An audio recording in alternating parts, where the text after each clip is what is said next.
Ladies and gentlemen, come this holiday season, Microsoft will unleash the Xbox One X. This means that Sony, in the horsepower race anyway, will be behind Microsoft for the first time in a number of years. So, what will Sony do? Are they preparing to launch the PlayStation 5, or are they going to launch yet another version of the PS4? Will it be some super duper PlayStation 4? Well, we're not sure. But here's something we do know. It will be substantially more powerful than either the vanilla PS4 or even that of the PlayStation 4 Pro. And a very interesting tidbit is floating around the internet. This is actually from Polyphony Digital, because Kazunori Yamaguchi has actually conducted an interview with a website by the name of Finder.com. And there are a couple of very interesting tidbits which he revealed. First of all, he said it takes 6 months to create a single car. It's, quote, over-spec'd for the PS4 Pro, so we're building it for future versions of the console rather than the one we see today. Furthermore, he provided clarification as to what he meant. And then he said, I think it would be no problem for the PS5 or whatever it is to run at 8K even. Now I grant you, in terms of quotes, it's not exactly the lengthiest, and I also grant you that it doesn't provide pure insight into what the next generation console is going to look like. Is it going to be, once again, the PlayStation 5? Is it going to be a souped up PS4 again? Well, that question we can't answer, but we can answer one thing. For certainty, it will be at least around 4 times the performance of the current PS4 Pro. We'll get to that in a second. And most likely, the architectures are going to be very similar if the game can be so easily ported. So, why do I say it's going to be at least, let's say, 4 times the performance? Well, this is roughly, of course, because it does depend on what other graphical effects are running. This is presuming the only bump here is resolution.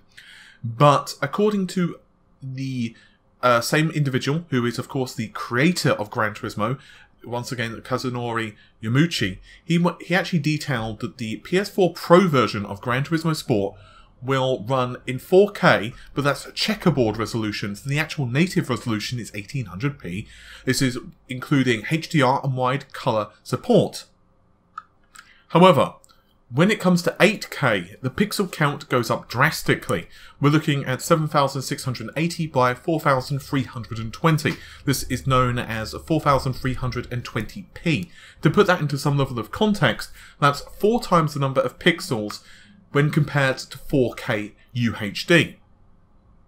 So, in reality, you're looking at a system which is probably around 4 to 6 times the performance if it is capable of rendering this game natively at 8K, which is very impressive. It means a significant jump in performance.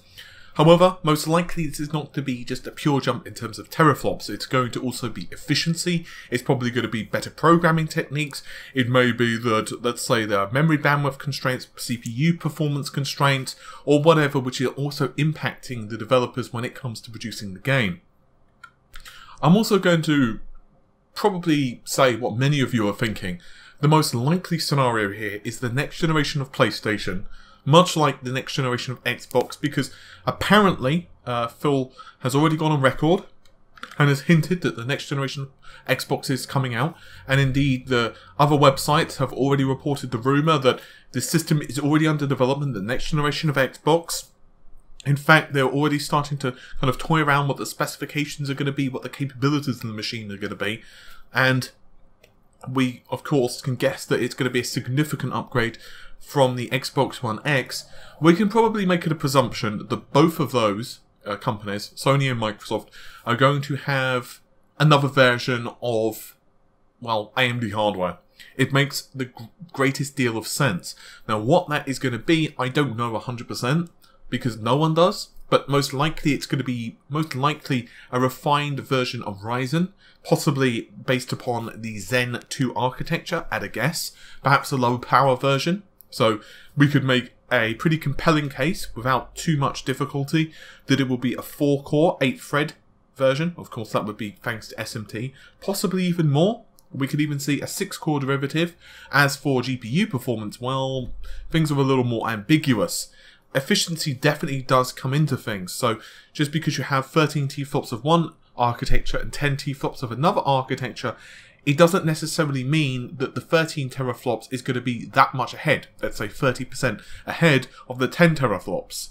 It doesn't necessarily work like that. The only time that you can actually put those like-for-like comparisons in place is when the GPU architectures are almost identical. And then, assuming the rest of the system's equal, for example, let's say you have one system which has a really slow CPU, but has, let's say, a 2 T-flop GPU, but another system which has a really fast GPU, but a 1.8 T-flop GPU, well, most of the time, the faster CPU is probably going to do better, even if the GPU is a bit slower, simply because, of course, the CPU can provide more instructions. So it makes a great deal of sense, then, that we'll probably see either a variant of Vega, or possibly even some version of Navi. But it really depends upon timing. Most realistically, with Xbox One X hitting store shelves, well, as I said, later this year, as of time I'm recording this, it is August 2017, well, 1st of August 2017. So, you know, next couple of months, we're going to start to see the launch hype actually reach a fever pitch, and then, of course, a month later, we'll see the console released. And then in the case of the PlayStation 5, or whatever the system is going to be, it's probably going to be a couple of years after that. I wouldn't be surprised if by the end of this year, / by mid next year, so let's say within a 6-month window, starting from the end of this year, we start hearing murmurs of what the specifications will be for the PS5, or whatever the system ends up being. And therefore, it's most likely that Sony, of course, will release first, because Microsoft have the iterative system out now, or coming out in this year. The PS4 Pro was released holiday 2016, so logically we can say that Sony have the right to release first, because their customers will be less pissed off, after all, if, let's say, Sony were to say, hey, we're going to release a new system, let's say early 2018. So let's say, for sake of argument, April 2018, a lot of people will be pretty pissed. But if they said, you know, it's going to release holiday 2018 or early 2019, fewer people are going to be pissed off, because they felt that, you know, that was okay with their investment, especially if they went from the PS4 to the PS4 Pro. If they were to release either a PS5 or a PS4 Super Pro, well, yeah, I can start seeing their customer base getting a little irritated with that. It's also a weird time in the market, because adoption rates for 4K are definitely starting to increase. It doesn't really make a great deal of sense if you're buying a new screen now to go with 1080p, because quite often the jump in price is not that great when it comes to 4K.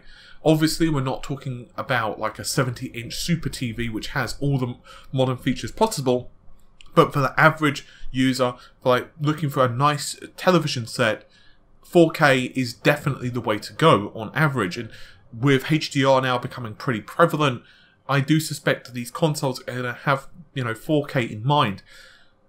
Of course, and you can probably guess the direction I'm going with this, whether this is going to be native 4K, I don't know. And I highly doubt that the PS5 or whatever system is going to be targeting 8K as native.